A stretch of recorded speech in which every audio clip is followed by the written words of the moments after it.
Hello my dear friends and welcome back to another Star Wars news update. So in today's video we're going to be talking about Emily Swallow's character, the Armorer. Last night Bespin Bulletin posted an article and when it went live, my DMs on my Discord server and Twitter blew up, with a bunch of people asking me if this is true. Anytime Emily Swallow is mentioned to do with The Mandalorian, I get asked a lot of questions due to the fact that I kind of know her. So let's see what Bespin Bulletin had to say and then I'm going to give you my thoughts and comment on it. The Mandalorian Season 3, the Armorer actress cannot confirm or deny her involvement in the upcoming season. Emily Swallow made an appearance at Dragon Con over the weekend, and naturally, if you are in or have been in a Star Wars project, you're going to be asked about Star Wars. According to the Direct, during her panel, Swallow was asked if she's going to be returning as the Armorer in the upcoming third season of the hit Disney Plus series, to which Swallow jokingly asked, "Season 3 of what?" before shortly emphasizing that she cannot confirm nor deny. It's a bit of a non-answer, but at least to me it sort of confirms that she is involved. If Swallow wasn't asked to appear in the third season or hadn't had contact with Lucasfilm, why not just say that? The vague answer of "I cannot confirm nor deny" just feels like Swallow is winking at fans. What adds more weight to Emily Swallow making a return as the Armorer was her answer when asked about Din Djarin breaking the Mandalorian creed. I'm trying to figure out what I can say. I would imagine that there has to be some sort of punishment, and I hope there would be redemption, because there's always redemption in Star Wars. It's the "I'm trying to figure out what I can say" that really stands out. If you're under contract and NDAs, which are non-disclosure agreements, then you can't say anything. Swallow says that she has to figure out what she can and can't say,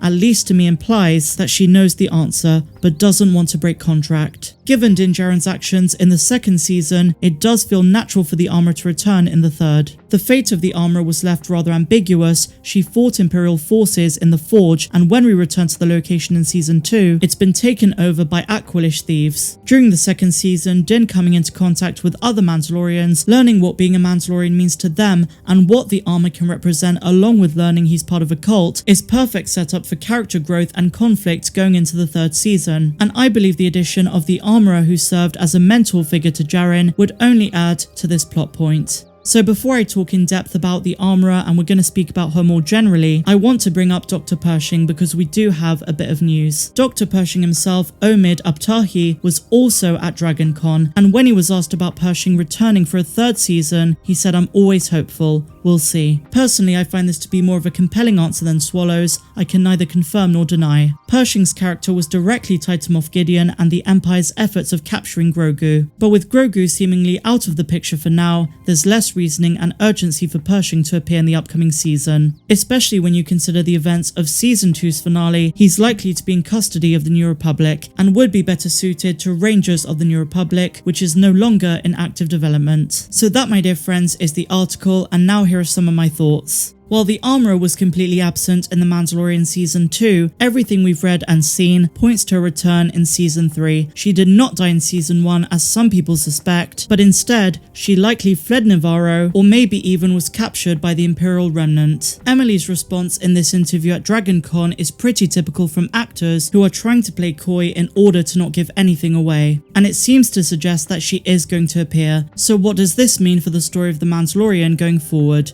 Honestly, quite a lot. Now that Din Djarin has the Darksaber, things are going to get very interesting. The Armorer is a hardcore follower of the Way of Mandalore. She is of the tribe and very traditionalist, just like Din Djarin was when he first set out on his journey to hand Grogu over to the Jedi. But now that Mando associates with Bo-Katan and the Night Owls and he's shown his face, I can't imagine that the Armorer is going to be too happy. Din probably won't reveal that he showed his face, but something he can't avoid is his duty as the wielder of the Darksaber, and Bo-Katan, who's after it herself. Now, evidently, guys, we can only speculate on her reaction and what she might do, but we don't know anything for certain. As Emily Swallow said, there probably will be a punishment for Din. So far on my channel, I've made 3 videos on the Armorer, one of which focused on her mysterious identity. She sports the Zabrak horns on her helmet, which proves that at one point, she was loyal to Darth Maul. And at the time, she probably believed him to be the true ruler of Mandalore. In a video I made last year, I explained why I believe she might even be Rook cast. Many people have also held on to this theory, but whatever her true identity is, I believe that Jon Favreau had big plans for a character when he and Dave Filoni created her for season 1. She definitely will have some kind of tie-in in The Mandalorian's upcoming 3rd season, but any plot details are something of a mystery. But all in all, my answer is yes. I strongly believe that Emily was hinting at her return in season 3, and that's going to make the dynamic between her and Din Djarin and Bo-Katan very complicated indeed. So far, we've only seen the Armorer as a reserved character apart from the time that she kicked the shit out of those stormtroopers, but she clearly does have a very intense side. She's a warrior and a very feisty one at that, and there is nothing she takes more seriously than following the tribe and what it stands for. After all guys, this is the way. So finally my dear friends, I just want to give a quick update on LEGO Star Wars The Skywalker Saga. A couple of weeks ago now we got the announcement at Gamescom that the game is going to come out in spring of 2022. That was the updated release date, but now we have some more news.